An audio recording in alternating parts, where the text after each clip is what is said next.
விசுவாசிகள் கூடி வருதல் விசுவாசத்திற்கு ஊன்றுகோலாய் இருக்கிறது. எப்படி?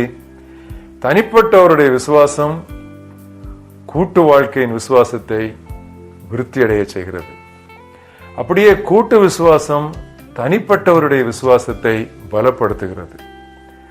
நாம் கூடி வருகையில் அனைவரது விசுவாசமும் ஒருங்கிணைவதால் ஆண்டவர் அதை பெருக பண்ணுகிறார்.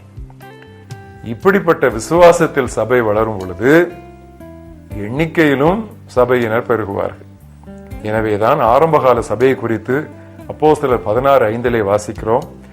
சபைகள் விசுவாசத்திலே உறுதிப்பட்டு நாளுக்கு நாள் எண்ணிக்கையில் பெருகின. தரமும் கூட வேண்டும், அளவும் பெருக வேண்டும். இதுவே சமநிலையான சர்ச் growth, சபை வளர்ச்சி ஆகும்.